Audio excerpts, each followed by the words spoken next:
अस्सलाम वालेकुम नाज़रीन, मैं हूं वकास अजीम और आप देख रहे हैं मेरा यूट्यूब चैनल वकास अजीम रिपोर्टर के नाम से। आप इसे यूट्यूब पर सर्च कर सकते हैं। सब्सक्राइब करें, लाइक करें और अपने दोस्तों के साथ शेयर करें। नाज़रीन, जैसा कि आपने पाकिस्तान मुस्लिम लीग नून के कायद मियां मोहम्मद नवाज शरीफ की तकरीर सुनी होगी। तकरीर जो है वो 1 घंटे से ज़ायद के दौरानिए पर मुश्तमिल थी और इस तकरीर में पाकिस्तान के अवाम ये सुनना चाहते थे कि आखिर 4 साल के बाद मियां मोहम्मद नवाज शरीफ के पास वो कौन सा फार्मूला है जो वो लेकर आए हैं और वो कौन सा फार्मूला है जो उन्होंने अपने भाई मियां मोहम्मद शहबाज शरीफ को जब वो वजीर आज़म थे नहीं बताया था। आज की वीडियो में हम बात करेंगे कि मियां मोहम्मद नवाज शरीफ ने अपना जो खिताब है वो पाकिस्तान मुस्लिम लीग नून के वर्कर से किया है, पाकिस्तान की आवाम से किया है, या फिर पिंडी में और जो बैनुल अक़वामी ताकतें हैं उनके साथ वो मुखातिब थे। इसके साथ साथ आपको ये भी बताएंगे कि मियां मोहम्मद नवाज शरीफ ने पाकिस्तान की मईशत को और पाकिस्तान की सियासत को आने वाले महीनों में क्या रुख देने का फैसला किया है। दोस्तों, सबसे पहले बात करते हैं कि मियां मोहम्मद नवाज शरीफ ने अपने खिताब में पाकिस्तान के लोगों के लिए क्या पैगाम दिया है। जो तकरीर मियां मोहम्मद नवाज शरीफ ने की है, मेरे नज़दीक वो तकरीर पाकिस्तान के लोगों से मुखातिब नहीं थे, बल्कि किसी और जगह वो पैगाम देना चाह रहे थे। क्योंकि इस पूरी तकरीर का जो मरकज़ी नुक्ता था, मरकज़ी ख़याल था, वो ये था कि वो किसी से कोई इंतकाम नहीं लेंगे, किसी से कोई बदला नहीं लेंगे। ये वो पैगाम था जो वो बार बार दोहरा रहे थे और बार बार किसी को ये पैगाम दे रहे थे कि आपने जो मुबैना तौर पर एक डील की है, उस डील की पासदारी की जाएगी, इस डील को ख़राब नहीं किया जाएगा और यकीनन जिन लोगों ने मियां मोहम्मद नवाज शरीफ को निकाला था उनके खिलाफ कोई कार्रवाई नहीं होगी। उसमें साबिक वज़ीर आज़म इमरान खान भी थे और कुछ मुक़्तदर हलकों के लोग भी थे, अदलिया के लोग भी थे, जिनका नाम मियां मोहम्मद नवाज शरीफ अपनी साबका जो तकरीरें थे उनमें लेते रहे हैं।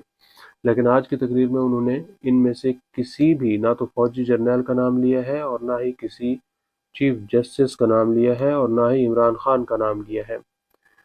तो एक तो उन्होंने पैगाम जहां पहुंचाना था वहां पर पहुंचा दिया है कि जो डील मुबैना तौर पर की गई है इसकी पासदारी की जाएगी, इसको ख़राब नहीं किया जाएगा।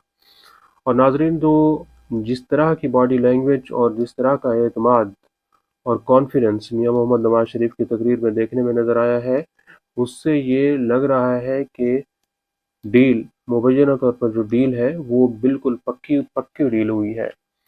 डील इसलिए पक्की हुई है कि मियां मोहम्मद नवाज शरीफ को अब चौथी बार वज़ीर आज़म ही बनाना है। और ये जो तकरीर मियां मोहम्मद नवाज शरीफ ने 6 साल के अरसे के बाद की है, क्योंकि 4 साल वो मुल्क से बाहर रहे हैं और 2 साल बगौल उनके वो मुकदमात पाकिस्तान में भुगतते रहे हैं।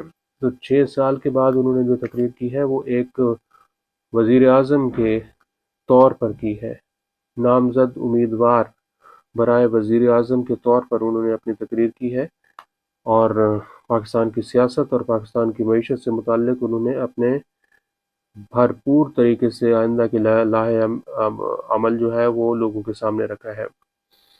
अब आने वाले दिनों में मियां मोहम्मद नवाज शरीफ के लिए क्या चैलेंजेस होंगे, वो थोड़ा सा आपको बताते हैं।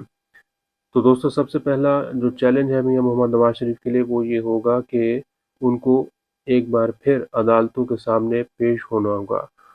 मुकदमात का सामना करेंगे, अपनी नाअहली को ख़त्म कराएंगे, अपनी जो सज़ा है उसको ख़त्म कराएंगे। फिर उसके बाद जब ये दो चीज़ें हो जाएंगी तो उसके बाद नवाज शरीफ इलेक्शन की तरफ जाएंगे और election commission of Pakistan election की तारीख का ऐलान करेगा। जब इलेक्शन की तारीख का ऐलान हो जाएगा तो फिर मियां मोहम्मद नवाज शरीफ और नून लीग जो है वो पूरी तरह हिस्सा लेगी पाकिस्तान के आम इंतखाबात में। और जो जिस तरह की यकीन दहानी और डील सामने नज़र आ रही है उसके मुताबिक उसी प्लान के तहत मियां मोहम्मद नवाज शरीफ आगे बढ़ेंगे और फिर चौथी बार पाकिस्तान के वज़ीर आज़म बनेंगे। دو باتیں ناظرین انہوں نے کی ہے۔ بجلی کے بل کے بارے میں میاں محمد نواز شریف کو بہت زیادہ فکر ہے، لیکن نواز شریف کے دور میں 2013 سے لے کر 2018 تک جتنے بھی بجلی گھر لگے ہیں وہ پاکستان کی تاریخ کے مہنگے ترین بجلی گھر لگے ہیں، اور انہی بجلی گھروں کی جو کیپیسٹی پیمنٹ ہے ناظرین، اب وہ ہر سال تقریباً 2000 ارب روپے سے تجاوز کر چکی ہے۔ اتنی زیادہ مہنگی بجلی ان کے پاور پلانٹس پروڈیوس کر رہے ہیں کہ ایک عام آدمی کا بجلی کا جو بل ہے وہ برداشت نہیں ہو رہا۔ لیکن نواز شریف یہ کہہ رہے ہیں کہ اس میں ان کا کوئی قصور نہیں ہے اور نہ ہی شہباز شریف کا کوئی قصور ہے، حالانکہ انہی کے دور میں، نواز شریف کے دور میں، یہ مہنگے ترین پاور پلانٹس پاکستان میں لگائے گئے ہیں۔ اس کے ساتھ ساتھ ناظرین، پاکستان تحریک انصاف یقیناً اس وقت پاکستان کی مقبول ترین جماعت ہے، اور عمران خان جو ہے وہ مقبول ترین لیڈر ہیں۔ تو عمران خان کا مقابلہ کرنا اور پاکستان نون لیگ کا جو ووٹ بینک پاکستان تحریک انصاف نے لے لیا ہے، خاص طور پر پنجاب میں، اس کو واپس لینا مسلم لیگ نون کے قائد میاں محمد نواز شریف کے لیے یقیناً ایک بڑا چیلنج ہوگا۔